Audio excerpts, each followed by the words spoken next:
Assalamualaikum warahmatullahi wabarakatuh. Perkenalkan, nama saya Dian Fitriasari.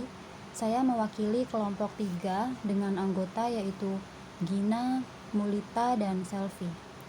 Saya ingin menjelaskan mengenai anggaran perusahaan.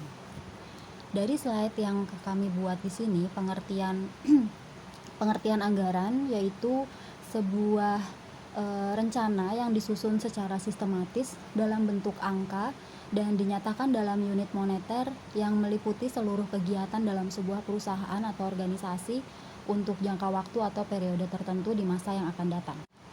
Fungsi anggaran yang pertama yaitu sebagai alat perencanaan. Yang dimaksud alat perencanaan di sini yaitu untuk merencanakan tindakan apa yang akan dilakukan oleh pemerintah, berapa biaya yang dibutuhkan, dan berapa hasil yang diperoleh dan dibelanjakan pemerintah tersebut. Kemudian sebagai alat pengendalian, maksudnya yaitu memberikan rencana detail atas pendapatan dan pengeluaran pemerintah agar pembelanjaan yang dilakukan dapat dipertanggungjawabkan kepada publik. Sebagai kebijakan fiskal, di sini maksudnya untuk menstabilkan ekonomi dan mendorong pertumbuhan ekonomi. Melalui anggaran publik itu dapat diketahui arah kebijakan fiskal pemerintah sehingga dapat melakukan prediksi-prediksi dan estimasi ekonomi. Kemudian sebagai alat politik, yaitu digunakan untuk memutuskan prioritas-prioritas dan kebutuhan keuangan sebagai bentuk komitmen eksekutif dan legislatif atas penggunaan dana politik untuk kepentingan tertentu. Sebagai alat penilaian kerja dan lalu selanjutnya jenis anggaran.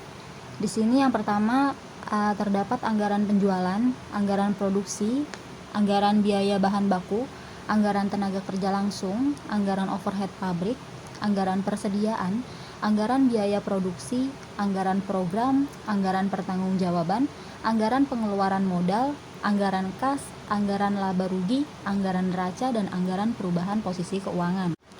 Peran anggaran dalam perusahaan yaitu membuat kegiatan perusahaan berjalan dengan apa yang diharapkan oleh manajemen atau sebagai pencapaian tujuan organisasi. Peran tersebut dapat digunakan untuk mendorong, memfasilitasi, dan mengkoordinasikan kegiatan ekonomi masyarakat sehingga dapat mempercepat pertumbuhan ekonomi. Kemudian kelemahan dan kelebihan anggaran. Di sini kelemahan anggaran yang pertama, penaksiran anggaran belum tentu dapat dan sesuai dengan kondisi yang sebenarnya. Seringkali kondisi yang digunakan sebagai dasar penyusunan anggaran mengalami perkembangan yang jauh dari apa yang direncanakan, sehingga perlu penyesuaian.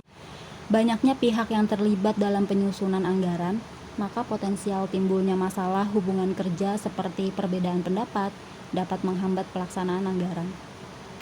Penganggaran tidak terlepas dari penilaian subjektif dari pembuat kebijakan, terutama pada saat data dan informasi tidak cukup atau lengkap.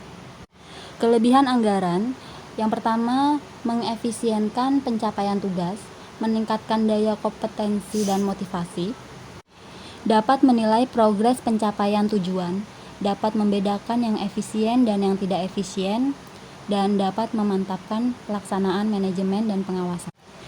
Demikian yang bisa kami sampaikan. Mohon maaf apabila ada kesalahan atas penulisan dan pengucapan kami. Kami akhiri. Wassalamualaikum warahmatullahi wabarakatuh.